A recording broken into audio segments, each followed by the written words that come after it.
Hello dear student, welcome to my channel Sarvan lecturer. आज का ये वीडियो क्लास 10 विज्ञान यानी कि साइंस के लिए सबसे ज्यादा इंपॉर्टेंट है। कल आप लोगों का 27 फरवरी को साइंस का पेपर है, ठीक है, और ये है एक वायरल पेपर। अगर आपने ये पेपर सॉल्व कर लिया तो 95 मार्क्स लाने से आपको कोई नहीं रोक सकता, ठीक है।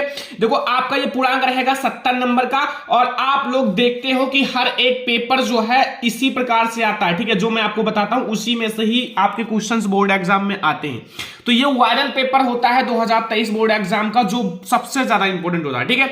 ये मैं आप लोगों को पेपर पूरा सॉल्व कराने वाला हूं। ये देख सकते हो, मैंने आप लोगों के लिए पूरा सॉल्यूशन लिखा है। और अगर आपने ये पूरा पेपर का सॉल्यूशन देख लिया, अभी हमारे पास आज से बहुत सारी कॉपियां हैं जिसमें मैंने अच्छे से लिखा है। अगर आपने ये पूरा सॉल्यूशन कर लिया ना, तो बोर्ड एग्जाम में आपको 95 लाने से कोई नहीं रोक सकता। मैं आपको पूरा सॉल्यूशन समझाने वाला हूं। तो आज के इस वीडियो को सारे स्टूडेंट लास्ट तक देखना, लाइक जरूर करना, शेयर जरूर करना, चैनल पर नया तो सब्सक्राइब भी कर लेना। पूरा सॉल्यूशन समझ कर जाना, ठीक है। आपको 3 घंटा 15 मिनट का समय दिया जाएगा। 3 घंटे इसको सॉल्व करना है, 15 मिनट इस प्रश्न पत्र को पढ़ना है, ठीक है। निर्देश देख लो कि प्रारंभ के 15 मिनट पर साथी को प्रश्न पत्र पढ़ने के लिए निर्धारित है। एंड प्रश्न पत्र 2 खंड आ और बा में विभाजित है।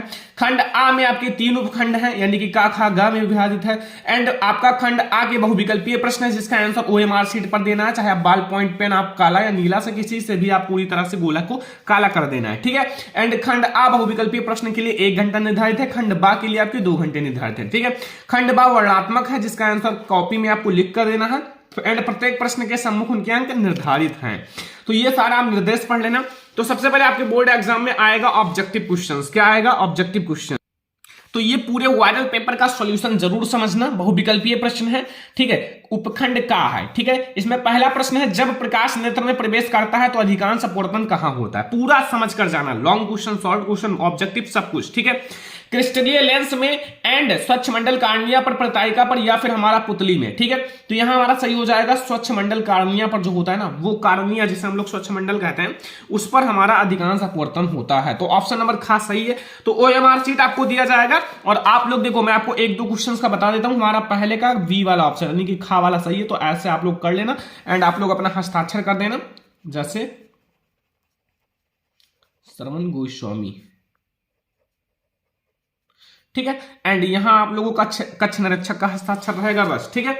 एंड आप लोगों का दूसरा क्वेश्चन है, मैं आपको पूरा सॉल्यूशन समझा देता हूं। ओएमआर शीट में ऐसे भरना है, निम्नलिखित में से कौन बोल्टता को निरूपित करता है? V बराबर आप लोगों ने पढ़ा होगा W/Q, एंड V बराबर W एंड Q आपने पढ़ा होगा I/T। तो देखो यहां क्या किया गया कार्य, और बटे में I/T किया गया कार्य, बटे में विद्युत धारा इंटू समय, ठीक है। तो ये हमारा ऑप्शन नंबर का सही है, ठीक है। अब आप लोग ओएमआर शीट में भरना है, दूसरे का हमारा ए वाला सही है। तो ऐसे आप लोग ओएमआर शीट में भर देना। अब मैं आप लोगों को पूरा सॉल्यूशन बता रहा हूं। ओएमआर शीट आपको ऐसे ही भरना है, ठीक है। अब मैं आपको पूरा सॉल्यूशन बता दे रहा हूं, आप लोग पूरा समझ लीजिए। देखो, यहां क्वेश्चन नंबर 3 है कि निम्नलिखित में से किस स्थिति में कोई अवतल दर्पण वस्तु से बड़ा एवं प्रतिबिंब आपका बनाता है? देखो, जब वस्तु वक्रता केंद्र पर हो, या फिर हमारा जब वस्तु दर्पण की ध्रुव तथा फोकस दूरी के बीच में हो, ठीक है।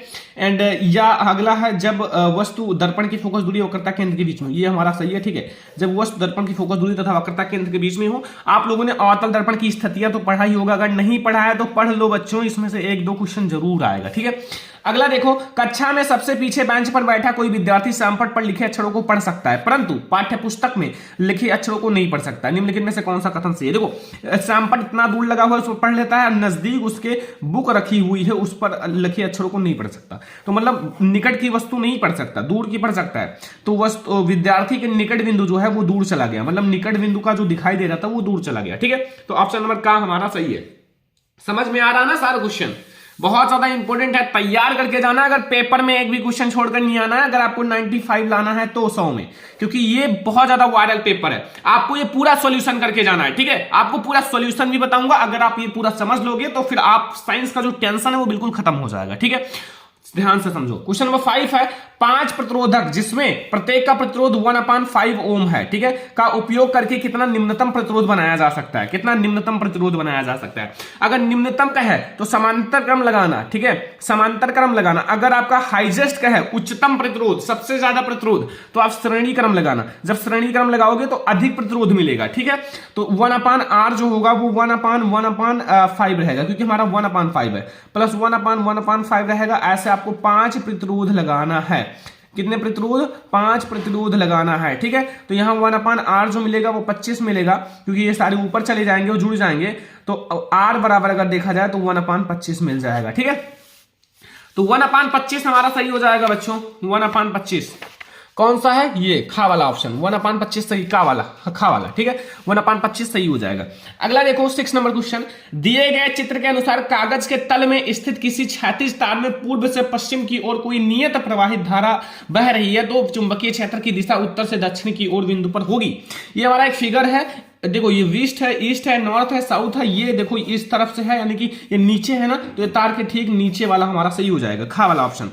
अगला 7 नंबर क्वेश्चन, निम्नलिखित में से किसके द्वारा अनंत पर स्थित किसी वस्तु का अत्यधिक छोटा प्रतिबिंब बनता है। ध्यान रखना बच्चा कि अगर चाहे आपका अवतल लेंस हो, अवतल दर्पण हो, उत्तल लेंस हो या उत्तल दर्पण हो, ठीक है, अगर उसको इनफाइनाइट यानी कि अनंत पर रखोगे तो वो बहुत ही छोटा प्रतिबिंब बनेगा, बिंदु साइज का प्रतिबिंब बनेगा। ठीक है, तो हमारा कुछ भी हो, चाहे ये डी वाला ऑप्शन सी हो, चाहे घा वाला, चाहे अवतल दर्पण हो, चाहे उत्तल लेंस हो, चाहे अवतल लेंस हो या उत्तल लेंस हो, ठीक है, सारे में आपका बहुत ही छोटा आपका प्रतिबिंब बनेगा। एक मिश्र धातु है, एक मिश्र धातु क्या है, एक तत्व है, एक यौगिक है, एक समांगी मिश्रण या एक विषमांगी मिश्रण। चलो बच्चा ये बताओ, देखो मिश्र धातु को हमेशा समान अनुपात में यानी कि समांगी मिश्रण में मिलाया जाता है, गा वाला ऑप्शन सही हो जाएगा। अगला क्वेश्चन, निम्नलिखित में से असंतृप्त हाइड्रोकार्बन है। आप कहोगे सर संतृप्त और असंतृप्त क्या होता है, यही मैं आपको समझा दे रहा हूं। संतृप्त में आपका सिंगल बॉन्ड होता है, ये याद रखना, और असंतृप्त में डबल या ट्रिपल बॉन्ड होता है। संतृप्त में आपका आता है जैसे एल्केन, ध्यान से समझ लो एग्जांपल के लिए, और इसमें आता है एल्कीन एंड एल्काइन। क्या आता है, एल्काइन। ठीक है, बस ये 3 चीजें होती हैं। एल्केन में सिंगल बॉन्ड होता है, एल्कीन में डबल बॉन्ड होता है, एल्काइन में ट्रिपल बॉन्ड होता है। ठीक है, तो जो डबल और ट्रिपल बॉन्ड होते हैं वो हमारा क्या होता है, असंतृप्त हाइड्रोकार्बन होता है। तो आओ अब हम लोग देख ही लेते हैं कि इसमें डबल एंड ट्रिपल बॉन्ड है। चलो देखो, ऑप्शन नंबर फर्स्ट है CH3 single bond CH2 single bond CH2 single bond CH3।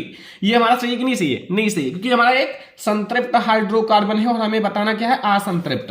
तो CH3 सिंगल बॉन्ड CH, फिर डबल बॉन्ड CH, फिर सिंगल बॉन्ड CH3, ये सही है। क्यों, क्योंकि उसमें हमारा डबल बॉन्ड आ गया। अगला देखो CH3 सिंगल बॉन्ड CH, फिर सिंगल बॉन्ड CH3, फिर सिंगल बॉन्ड CH3, ये भी नहीं सही है, हमारा संतृप्त है, हमें असंतृप्त बताना है। अगला CH3 सिंगल बॉन्ड C, फिर डबल बॉन्ड CH2 एंड यहां ये भी सही है, इसमें भी डबल बॉन्ड लगा हुआ है। तो हमारा ए वाला ऑप्शन नहीं सही है, बी वाला सही है और डी वाला सही है, यानी कि वी एंड डी, खा वाला ऑप्शन सही है। वी एंड डी हमारा बिल्कुल सही ऑप्शन है। और आपको ये क्वेश्चन बहुत ही अच्छे से समझ में आ भी गया होगा, पूरा समझकर जाना, मैं आपको एक एक क्वेश्चन को समझाने वाला हूं। ठीक है, क्वेश्चन नंबर 10 है, ठोस कैल्शियम ऑक्साइड जल के साथ तीव्रता से अभिक्रिया कर कैल्शियम हाइड्रोक्साइड बनाता है तथा साथ में ऊष्मा उत्पन्न करता है। क्या उत्पन्न करता है, ऊष्मा। इस प्रक्रिया को चूने का बुझना कहते हैं। और कैल्शियम हाइड्रोक्साइड जल में घुलकर इसका विलयन बनाता है, जिसे चूने का पानी कहते हैं। निम्नलिखित में से कौन सा कथन चूने के बुझाने और इसके विलयन बनने के लिए सत्य है। ठीक है, देखो ऑप्शन नंबर फर्स्ट है, यह एक ऊष्मा शोषी अभिक्रिया, ऊष्मा क्षेपी अभिक्रिया है। परिणामी विलयन का पीएच वैल्यू 7 से अधिक होगा या परिणामी विलयन का पीएच वैल्यू 7 से कम होगा। तो ये तो बहुत ज्यादा आसान सा क्वेश्चन है। देखो यहां कह रहा है कैल्शियम ऑक्साइड जल के साथ, तो कैल्शियम ऑक्साइड, ये कैल्शियम ऑक्साइड है प्लस H2O जल है, ये अभिक्रिया करेगा CaOH का होल ट्वाइस बना लेगा। तो यहां देखो, यहां हमारा ये जो है एक क्षार है, तो हमारा क्या होगा, 7 से क्या होगा, अधिक होगा। तो हमें परिणामी विलयन का जो पीएच वैल्यू होगा वो क्या होगा, पीएच वैल्यू 7 से अधिक होगा, ये पहला मिल गया। और इसमें क्या होता है, प्लस ऊष्मा उत्पन्न होता है, तो ये हमारा ऊष्मा क्षेपी अभिक्रिया है। क्या है, ऊष्मा क्षेपी अभिक्रिया है। तो हमारा कौन सा ऑप्शन सही हो जाएगा, क्वेश्चन नंबर 10 का कौन सा ऑप्शन सही है, V एंड हमारा C। कौन सा सही है क्वेश्चन नंबर 10 का, V एंड C, ये खा वाला ऑप्शन सही है। ठीक है, V C सही है। ठीक है, क्वेश्चन नंबर 11, एक परमाणु की परमाणुीय त्रिज्या का निम्नलिखित में से कौन सा कथन या फिर कौन सा सही प्रदर्शन है। ठीक है, तो ये क्वेश्चन 11 देख लो, कौन सा सही प्रदर्शन है, पूरा समझ कर जाना। देखो इसमें पहला दिया हुआ, देखो यहां इलेक्ट्रॉन, देखो ध्यान से मैं आपको ट्रिक बताता हूं। इलेक्ट्रॉन यहां तक है, यहां बाहर तक, अगर ये यहां से यहां तक होता ना तो ये सही होता, ये गलत है। ये इलेक्ट्रॉन यहां तक ही है और ये हमारा यहां तक है, ये सही है। ठीक है, क्योंकि जहां तक इलेक्ट्रॉन है वहां तक लाइन होना जरूरी है। ठीक है, ये देखो हमारा इलेक्ट्रॉन यहां बाहर तक है तो ये लाइन यहां तक है, ये भी सही है। ये इलेक्ट्रॉन यहां से, लेकिन हमारा यहां से अगर स्टार्ट होता तो ये सही होता, ये गलत है। तो वहां दूसरा और तीसरा सही है, दूसरा और तीसरा, ये वाला ऑप्शन खा वाला सही है। ठीक है, वो मार्कशीट में आप ऐसे भर देना जैसा भी मैंने बताया है। अगला देखो स्टूडेंट, यहां अगला हमारा ये क्वेश्चन है कि कॉलम ए में दिए गए रासायनिक पदार्थों का सुमेलन कॉलम बी से दिए गए आपको करना है। कॉलम ए है, कॉलम बी है। कॉलम ए में है ब्लीचिंग पाउडर, बेकिंग सोडा, धामन सोडा, सोडियम क्लोराइड। इसमें है कांच का विरेचन एंड H2Cl2 का उत्पादन, व्यंजन एंड प्रति अम्ल। तो आप कहोगे सर ये क्या चीज है? बहुत ज्यादा आसान है, ध्यान से समझना। ब्लीचिंग पाउडर जो होता है ना वो एक व्यंजन होता है, व्यंजन, ठीक है। तो ये ब्लीचिंग पाउडर एक व्यंजन हो गया। बेकिंग सोडा जो होता है ना वो एक प्रति अम्ल होता है। क्या होता है? एक प्रति अम्ल होता है। तो दिस इज प्रति अम्ल। धामन सोडा जो होता है वो कांच का विरेचन करता है, ठीक है, कांच का विरेचन। और ये तो हमारा सही है, H2Cl2 का उत्पादन करता है, सोडियम क्लोराइड। बस हो गया, समझ में आ गया ना। क्वेश्चन नंबर हमारा 12। अब देख लो कौन सा कॉलम हमारा ए वाला सी से मिला है, ए वाला सी से मिला है, बी वाला हमारा डी से, ये वाला सही है, बी वाला डी से, ठीक है। गा वाला ऑप्शन सही है। इस टाइप के क्वेश्चन बोर्ड एग्जाम में आएंगे तो आप छोड़कर मत आना, क्योंकि इस टाइप के क्वेश्चंस बहुत ज्यादा आसान होते हैं। थोड़ा सा अगर आप कॉमन माइंड लगाओगे, कॉमन सेंस लगाओगे तो फिर आपको समझ में आ जाएगा, ठीक है। यहां लिखा हुआ क्वेश्चन में 13 में डॉट डॉट डॉट नीले लिटमस पेपर को लाल कर देता है। भाई अम्ल ही तो है जो नीले लिटमस पेपर को लाल कर देता है, अम्ल। खा वाला ऑप्शन सही है, ठीक है। अम्ल जो होता है वो नीले लिटमस पेपर को लाल कर देता है। अब हमारा बायोलॉजी स्टार्ट हो गया। उपखंड गा। देखो, चूने के पानी में भरी प्रखनली में मुंह द्वारा फूका जाता है, तब चूने का पानी किसकी मौजूदगी के कारण दुधिया हो जाता है? ऑक्सीजन के कारण, कार्बन डाइऑक्साइड, नाइट्रोजन या जलवाष्प। तो बच्चों अगर आप मुंह के द्वारा फूकोगे तो उसके अंदर क्या होता है? CO2। क्या होता है? CO2, carbon dioxide. क्या होता है? Carbon dioxide. क्योंकि हम ऑक्सीजन को ग्रहण कर लेते हैं, कार्बन डाइऑक्साइड को छोड़ देते हैं, तो भाई कार्बन डाइऑक्साइड के कारण जो होता है वो दुधिया हो जाता है। खा वाला ऑप्शन हमारा बिल्कुल सही है, क्वेश्चन नंबर 14 का, ठीक है। 15 देखो, कुछ डायनासोरों में एक पिच है मौजूद थे किंतु उड़ नहीं सकते थे। पिच मौजूद थे लेकिन वो उड़ नहीं सकते थे। लेकिन पक्षियों में पर होते हैं जो उड़ने में मदद करते हैं। विकास के संदर्भ में इसका क्या महत्व? 1 मार्क्स का है। सरीसृपों की उत्पत्ति पक्षियों से हुई है, या सरीसृपों और पक्षियों के बीच कोई विकास संबंध नहीं है। दोनों ही जीव पर पिच मौजूद अंग है एंड पक्षियों की उत्पत्ति सरीसृपों से हुई है। तो इसका राइट आंसर होगा कि पक्षियों की उत्पत्ति सरीसृपों से हुई है, ठीक है। क्वेश्चन नंबर हमारा 15 का घा वाला ऑप्शन बिल्कुल सही है। क्वेश्चन नंबर 16 लिखा हुआ है कि यदि किसी जीव का जीवाश्म पृथ्वी की अपेक्षाकृत गहरी परतों से प्राप्त हुई है तब हम भविष्यवाणी कर सकते हैं। ये तो बहुत ज्यादा आसान है। जो जीव का विलोप हाल ही कुछ वर्षों में हुआ नहीं, अगर ज्यादा गहरी है तो जीव का विलोप जो है वो हजारों वर्ष पहले हुआ है, ठीक है, हजारों वर्ष पहले हुआ है। क्वेश्चन नंबर 17 देखो, चित्र ABC किस क्रम में है? ए क्या है? ये प्रांकुर है। क्या है? प्रांकुर। दिस बीज पत्र है। ये नीचे जो होता है मूल होता है, मूलांकुर होता है, ठीक है। तो ये वाला गा वाला ऑप्शन सी है। प्रांकुर पहले है, फिर बीज पत्र, फिर मूलांकुर, ठीक है, गा वाला सही है। तो ये हमारा क्वेश्चन नंबर 17 हो गया और आप लोगों को बहुत अच्छे से समझ में आ भी गया होगा। क्वेश्चन नंबर 18 देखो, अमृता देवी कर देना, ठीक है, अमृता देवी बिश्नोई, ठीक है, राष्ट्रीय पुरस्कार सरकार द्वारा किस प्रावधान हुआ है? जीव संरक्षण हेतु, जीव संरक्षण के हेतु, ठीक है। अगला, यदि मटर के गोल और हरे बीज के आपका RR कैपिटल Y एंड यहाँ झुर्रीदार तथा पीले के मध्य संकरण का F1 पीने में हमें गोल तथा पीला ही मिलेगा, क्योंकि प्रभावी लक्षण ही अपना लक्षण प्रदर्शित करता है, ये तो आपको पता ही है। तो ये हमारा प्रभावी है जो कि अपना लक्षण प्रदर्शित कर दिया। निम्नलिखित में से ए जो है वो क्या है? ए अंकित है, यहाँ देखो ए बना हुआ ना, ये एक जोड़ी क्या होता है? अंडाशय। मादा में क्या होता है? अंडाशय। तो एक जोड़ी अंडाशय, घा वाला ऑप्शन सही है, ठीक है। तो ये हो गया 20 MCQ ऑब्जेक्टिव क्वेश्चन। पहले मैंने आप ऑब्जेक्टिव क्वेश्चन का आंसर बता दिया, अब आपको इसमें कोई दिक्कत नहीं होगा। इसमें से आपके बोर्ड एग्जाम में बहुत सारे क्वेश्चंस आएंगे, तो आप लोग तैयार रखना, बोर्ड एग्जाम में छाप कर आना, छोड़ कर नहीं आना, ठीक है। तो ये हमारा हो गया बच्चों ऑब्जेक्टिव क्वेश्चन। अब आते हैं बच्चों वर्णनात्मक प्रश्न, जो आपको लिखना है बोर्ड एग्जाम में, छाप कर आना है, ठीक है। वर्णनात्मक प्रश्न है उपखंड का। देखो, गोलीय दर्पण द्वारा परावर्तन के चिन्ह का परिपाटी लिखिए। गोलीय दर्पण द्वारा परावर्तन के आपके चिन्ह परिपाटी 4 नंबर का। चलो एक एक क्वेश्चन को मैं आपको सॉल्व कराता हूं ताकि आप लोगों का कोई भी कंफ्यूजन ना रह जाए। तो पहला हमें बताना है चिन्ह परिपाटी के बारे में। अगर 4 नंबर लेना है तो 4 पॉइंट तो डिस्कस करना ही पड़ेगा, ठीक है। तो पहले हम लोग देखते हैं चिन्ह परिपाटी का। देखो आपको बोर्ड एग्जाम में कॉपी दी जाएगी। हमारा पहला प्रश्न है उपखंड का पहला प्रश्न है खंड बा का। पहले खंड बा डालना, उपखंड का डालना, प्रश्नोत्तर संख्या फर्स्ट डाल देना, ठीक है। और पहले हेडिंग डाल देना गोलीय दर्पण द्वारा परावर्तन के लिए चिन्ह, ठीक है। फिर ऐसे आप डैश लगा देना। ध्यान से समझना एक एक पॉइंट को। अब देखो पहले मैंने चित्र समझाया है, ठीक हो। यहां आप ऐसे एक मुख्य अक्ष बनाना, ये मैंने अवतल दर्पण लिया है। ये देखो अगर इधर की ओर तीर जाएगा तो मतलब बाईं ओर हमारा ऋणात्मक होता है चिन्ह प्रपाटी में, दाईं ओर धनात्मक होता है। पी है, पी से ही यानी कि ध्रुव से ही हमें सब चीजें नापनी होती हैं, ठीक है। अगर ऊपर की ओर जाओगे तो प्लस होगा, नीचे की ओर जाओगे तो माइनस होगा। देखो एक एक। पहला, बिंब सदैव दर्पण के बाईं ओर रखा जाता है। बिंब सदैव इधर ही रखा जाता है, इधर साइड में, ठीक है। समझ में आ गया। मुख्य अक्ष के समांतर सभी दूरियां जो है दर्पण के ध्रुव से मापी जाती है। मुख्य अक्ष के समांतर सभी दूरियां ये दर्पण के ध्रुव से नापी जाती हैं। मूल बिंदु की दाईं ओर, मूल बिंदु की ये दाईं ओर उधर की ओर है, ठीक है। दाईं ओर नापी गई दूरियां धनात्मक, ये देखो धनात्मक है ना। और बाईं ओर नापी गई दूरियां ऋणात्मक, ये ऋणात्मक है। ये हो गया तीसरा पॉइंट। चौथा, मुख्य अक्ष के लंबवत तथा ऊपर की ओर मापी जाने वाली दूरियां धनात्मक। ऊपर की ओर जो ये ऊपर की ओर होती हैं ये धनात्मक होती हैं, नीचे की ओर जो नापी गई दूरियां वो ऋणात्मक होती है, ठीक है। पहला प्रश्न में कोई दिक्कत कोई कंफ्यूजन नहीं होगा। पहला प्रश्न तो आप लोग चुटकियों में सॉल्व करके आ जाओगे, आएगा जरूर। चिन्ह प्रपाटी के बारे में कुछ ना कुछ आएगा, तो आप लोग समझ लेना। अगर बोर्ड एग्जाम में ये आए तो ऐसे छाप देना, छोड़ना नहीं है, ठीक है। बोर्ड एग्जाम में एक भी क्वेश्चन छोड़ना नहीं है। मैं आपको पूरा सॉल्यूशन करा रहा हूं, तो आप लोग इस पूरे को समझना ध्यान से, ठीक है। वायुमंडल में अपवर्तन किस प्रकार होता है? वायुमंडल में अपवर्तन किस प्रकार होता है? तारे क्यों टिमटिमाते हैं जबकि ग्रह क्यों नहीं टिमटिमाते? 3 क्वेश्चन एक ही में पूछ लिया है। तो ये है हमारा प्रश्नोत्तर संख्या सेकंड है, ठीक है। प्रश्नोत्तर संख्या सेकंड है। देखो ये हमारा सेकंड है ना। देखो पृथ्वी के वायुमंडल द्वारा प्रकाश का अपवर्तन वायु के परतों से धीरे धीरे बदलते अपवर्तनांक के कारण होता है। देखो धीरे धीरे जो मतलब प्रकाश का अपवर्तन है वो बदलता रहता है। अब इसका अपवर्तनांक भी के कारण होता है।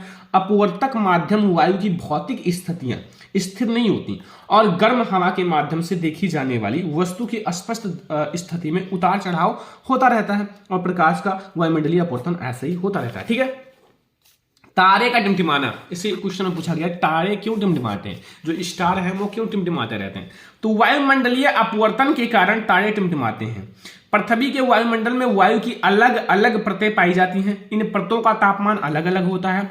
इसी कारण पृथ्वी के वायुमंडल में प्रवेश करने के पश्चात पृथ्वी के पृष्ठ पर पहुंचने तक तारे का प्रकाश जो है निरंतर अपवर्तित होता रहता है, ठीक है। वायुमंडल का अपवर्तनांक जो है लगातार बदलता रहता है तथा तारे से आने वाली जो प्रकाश भी परिवर्तित होती रहती है। ये काफी दूर होते हैं ना, तो प्रकाश आता है धीरे धीरे, तो प्रकाश मतलब इधर उधर थोड़ा थोड़ा अलग होता रहता है, वो परिवर्तित होता रहता है, ठीक है। अब परिवर्तित होता है तो वही टिमटिमाते रहते हैं, धुंधला होता रहता है, चमकीला दिखाई देता है, यही सब होता है। तथा तारे से आने वाली प्रकाश भी परिवर्तित होता है, जिससे वह कभी चमकीला दिखाई देता है, कभी धुंधला दिखाई देता है, जिसके कारण तारे टिमटिमाते हुए प्रतीत होते हैं, बस।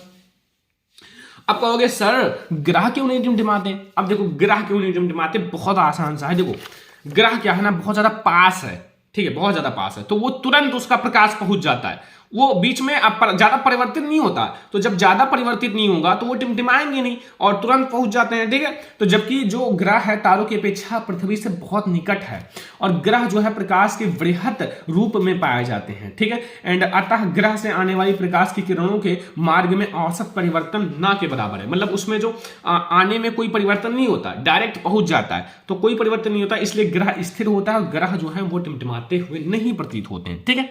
समझ में आ गया। अगला क्वेश्चन देखो, क्वेश्चन नंबर 3। 2 ओम 3 ओम 6 ओम के 3 प्रतिरोधक को किस प्रकार संयोजित करेंगे कि कुल प्रतिरोध हमें 4 ओम और 1 ओम मिले? 4 ओम और 1 ओम मिले। तो इस न्यूमेरिकल को देखते हैं, बहुत ज्यादा इंपॉर्टेंट न्यूमेरिकल है। इस टाइप का आ सकता है, थोड़ा सा हो सकता है गिनती चेंज कर दे, यहाँ 4 ओम कर दे, यहाँ 2 ओम कर दे, या 3 ओम कर दे, 1 ओम कर दे, ऐसा करके थोड़ा सा चेंज कर सकता है, तो इसलिए ध्यान रखना। देखो बच्चों प्रश्नोत्तर संख्या 3 देखो, ठीक है। प्रश्नोत्तर संख्या 3 लिखा हुआ है 2 ओम 3 ओम 6 ओम को समांतर क्रम में जोड़ने पर, ठीक है। सबसे पहले ये जो हमारा एक 2 ओम का प्रतिरोध, एक 3 ओम का, एक 6 ओम का, इसको हम लोग समांतर क्रम में जोड़ेंगे। तो समांतर क्रम का मतलब है 2 ओम 3 ओम 6 ओम, ये एक समांतर में है, एक दूसरे के ऊपर है। श्रेणी क्रम का मतलब होता है एक लाइन से जुड़ना, ठीक है, ये लाइन से जुड़ गया। समांतर क्रम का मतलब होता है ऐसे ऊपर नीचे जुड़ना, ठीक है, ये समांतर होता है। देखो जैसे मैंने 1/r बराबर 1/r1 plus 1/r2 plus 1/r3, 1/r बराबर एक 2 ओम का, एक 3 ओम का, एक 6 ओम का, 1/r बराबर 3 प्लस 2 प्लस 1 6, यानी कि 6/6 1 ओम। ठीक है, 1 ओम मिल गया ना, 1 ओम मिल गया। ठीक है, अब हमें 4 ओम लेना है, तो 4 ओम के लिए 3 ओम तथा 6 ओम समांतर क्रम में हो, 1/r डैश कर लिया। ठीक है, बराबर 1/3 प्लस 1/6, 1/r डैश बराबर 3/6 बराबर 2। अब 2 ओम मिल गया, लेकिन हमने ये पहले 3 ओम और 6 ओम को समांतर में फिर से श्रेणी में जोड़ दिया। कैसो भी हमें इसके बराबर लाना है, कुछ भी करो। ठीक है, तो मैंने 2 ओम को समांतर श्रेणी क्रम में जोड़ लिया, तो फिर हमें मिल गया 2 ओम प्लस 2 ओम बराबर 4 ओम। तो 4 ओम एक मिल गया, एक 2 ओम 1 ओम मिल गया। बस हमें यही तो सॉल्व करना था। अगला देखो, ये क्वेश्चन देखो आप लोगों को करना है अथवा आप लोगों को ये करना है, तो ज्यादा इंपॉर्टेंट ये था इसलिए मैंने ये वाला करा दिया। ठीक है, तो चलो ये वाला क्वेश्चन हम लोग देख लेते हैं। देखो इसमें क्या है ना कि देखो ध्यान से, इसमें क्या पूछ रहा है क्वेश्चन में, ये आप लोगों को समझना है। इसमें पूछ रहा है कि मतलब दक्षिणाहस्त अंगुष्ठ नियम में अंगूठे की दिशा क्या निर्दिष्ट करता है। ठीक है, यह नियम किस प्रकार फ्लेमिंग के वाम हस्त से भिन्न है और किसी क्षैतिज शक्ति संरक्षण लाइन में पूर्व से पश्चिम की ओर विद्युत धारा प्रवाहित हो रही है, इसके ठीक नीचे की ओर बिंदु पर तथा इसके ठीक ऊपर की बिंदु पर चुंबकीय क्षेत्र की दिशा ज्ञात कीजिए।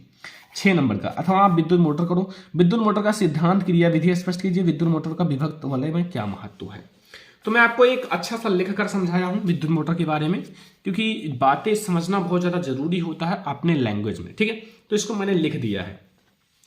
देखो विद्युत मोटर का आप लोगों को क्वेश्चन इस टाइप से पूछा जा सकता है और इस टाइप से भी पूछा जा सकता है, दोनों टाइप से। ठीक है, तो पहले हम लोग देखेंगे विद्युत मोटर होता क्या है, व्हाट इज विद्युत मोटर। ठीक है, इलेक्ट्रिक मोटर। देखो विद्युत मोटर एक ऐसा साधन है, विद्युत मोटर एक ऐसा साधन है, कैसा साधन है, देखो जो विद्युत ऊर्जा को यांत्रिक ऊर्जा में बदलता है। देखो विद्युत ऊर्जा को खींचता है और आपकी कार्यों को करने में मदद करता है, यानी कि जो विद्युत ऊर्जा होता है उसको यांत्रिक ऊर्जा में बदलता है। तो ये हो गया विद्युत मोटर का डिफिनीशन। ठीक है, सिद्धांत देख लो, जब किसी कुंडली को चुंबकीय क्षेत्र में रखकर उसमें विद्युत धारा प्रवाहित की जाती है तो कुंडली पर एक बल युग्म कार्य करने लगता है। जो कुंडली होता है उस पर एक बल युग्म कार्य करने लगता है, एंड जो कुंडली को उसकी अक्ष पर घूमने का प्रयास कराता है, घुमाने का प्रयास करता है। यदि कुंडली अपनी अक्ष पर घूमने के लिए स्वतंत्र हो तो वह घूमने लगती है। ठीक है, अगर वो स्वतंत्र होगी तो घूमने लगेगी। ठीक है, एंड क्रिया विधि देख लो, चित्र आप लोग बना लेना, विद्युत मोटर का चित्र मैंने बनवा रखा है, आप लोग सर्च कर लेना विद्युत मोटर कैसे बनाए बाई श्रवण लेक्चरर, आपको हमारी वीडियो मिल जाएगी। पाचन तंत्र कैसे बनाए बाई श्रवण लेक्चरर, आपको हमारी वीडियो मिल जाएगी। श्वसन तंत्र कैसे बनाए, हृदय की संरचना कैसे बनाए, इन सबको मैंने बनाना सिखाया है।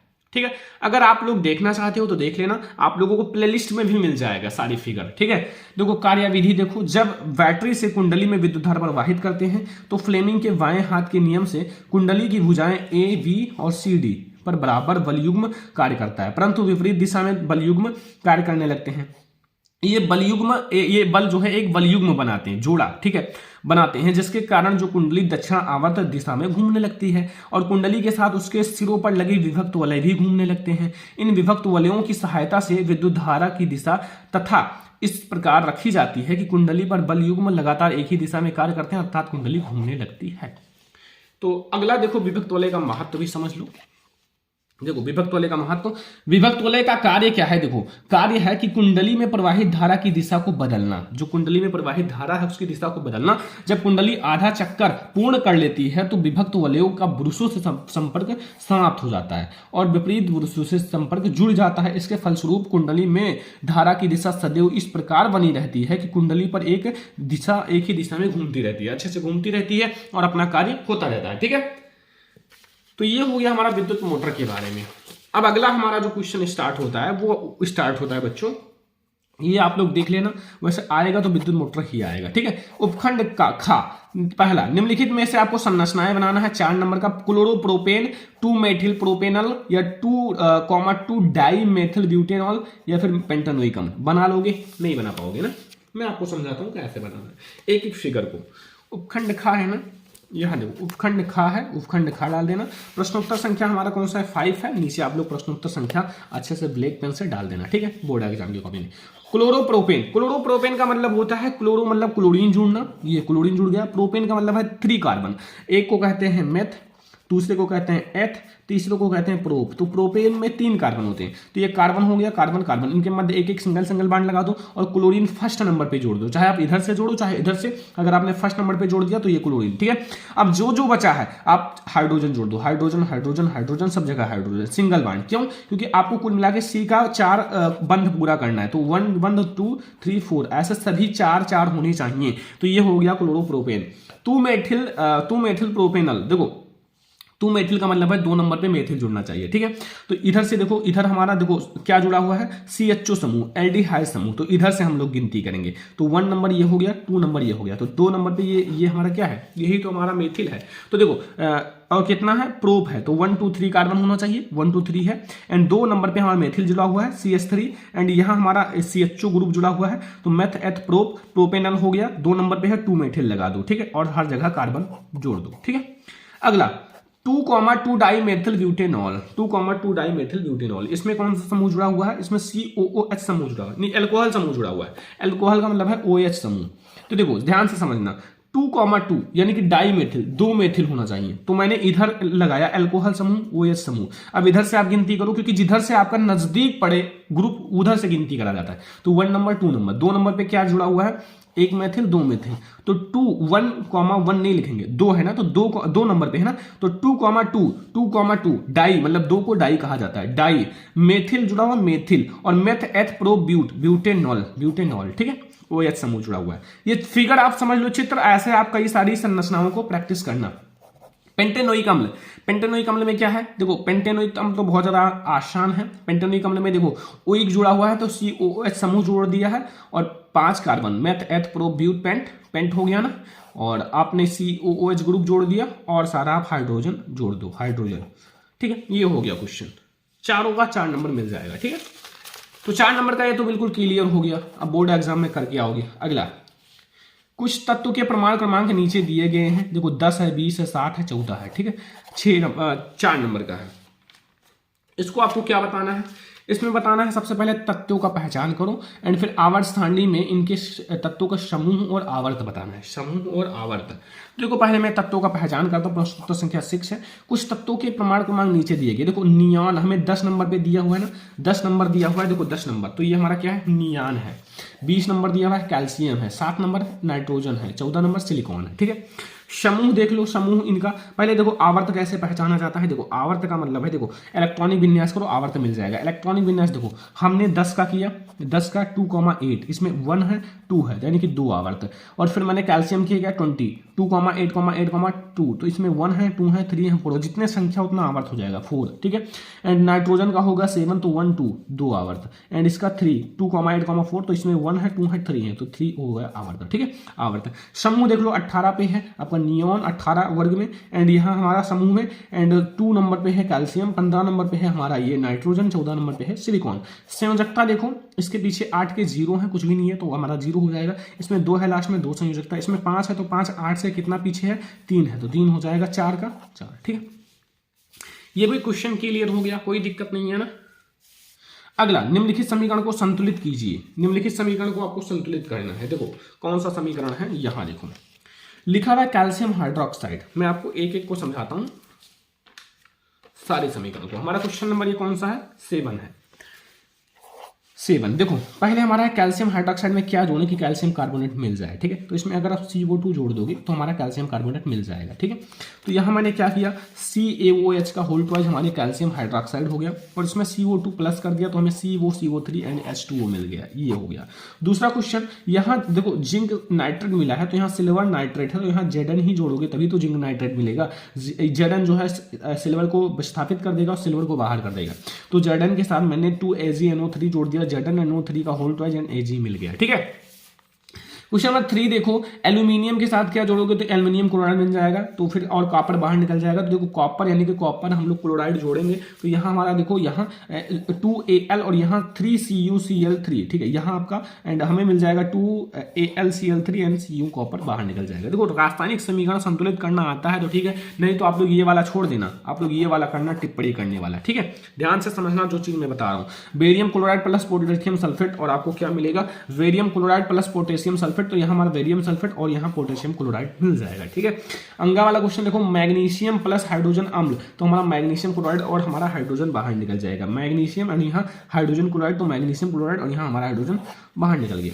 यहाँ आपका हाइड्रोजन और क्लोरीन जुड़ेगा तो हाइड्रोजन क्लोराइड बन जाएगा, हाइड्रोजन क्लोरीन हाइड्रोक्लोराइड बन जाएगा। ठीक है, तो ये हो गया। अब आप ध्यान से समझना, अगर आपको रासायनिक समीकरण के बारे में अच्छे से संतुलित करना ये सब आता है तो आप ये क्वेश्चन करना, अगर नहीं आता है ना तो ये वाला करना, टिप्पणी करने वाला। संयोजन अभिक्रिया पर टिप्पणी के लोग संरक्षण, संक्षारण एवं भर्जन, मैं तीनों का बता देता हूं। देखो, संयोजन अभिक्रिया वह रासायनिक अभिक्रिया है जिसमें दो या दो से अधिक प्रकार के पदार्थों के अणु परस्पर जुड़कर केवल एक ही पदार्थ के अणु बनाते हैं।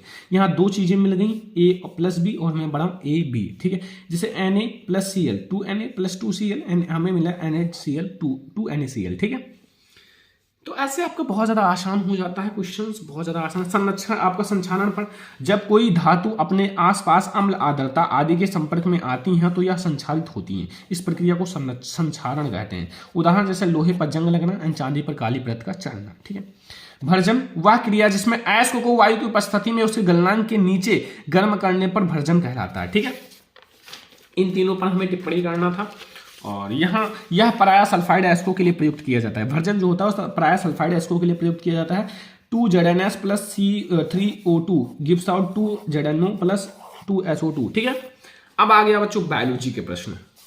गंड का गा, देखो यहाँ है आपको संतति विशिष्ट बताना है। संकरण, देखो गोल और पीला के बीच जब संकरण कराओगे, प्रभावी है गोल और पीला और ये झुर्रीदार और हरा अप्रभावी है, तो प्रभावी लक्षण वाला ही अपना लक्षण प्रदर्शित करेगा, आपको गोल और पीला ही मिलेगा। ठीक है, यहाँ आपका गोल पीला है तो गोल और पीला, और गोल और पीला तो गोल और पीला ही तो मिलेगा। संकरण कराओगे तो गोल और पीला मिलेगा।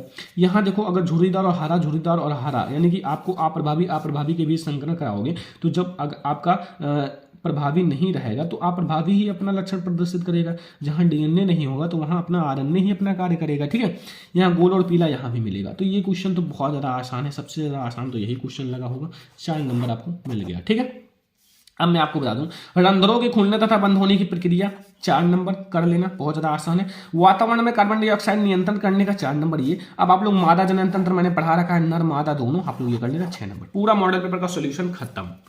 ठीक है, अब आप लोगों को कोई दिक्कत है? कोई दिक्कत नहीं होगा। ये पूरा वायरल पेपर है बच्चों, अगर आपने सॉल्व करके गए तो आपको साइंस में टॉपर बनने से कोई नहीं रोक सकता। शाम को आप लोगों के लिए आपका साइंस का मैराथन वीडियो आएगा साइंस का, तो सभी लोग तैयार रहना। ठीक है, साइंस का मैराथन वीडियो देखने के लिए तो आज के इस वीडियो को सारे बच्चे पहले लाइक कर देना, शेयर भी कर देना, अगर चैनल पे नया तो सब्सक्राइब भी कर लेना। ठीक है, ऐसे में आपको और भी क्वेश्चंस बहुत सारा कराने वाला हूं। तो हम लोग मिलेंगे किसी और नेक्स्ट इंपॉर्टेंट वीडियो में, तब तक के लिए धन्यवाद।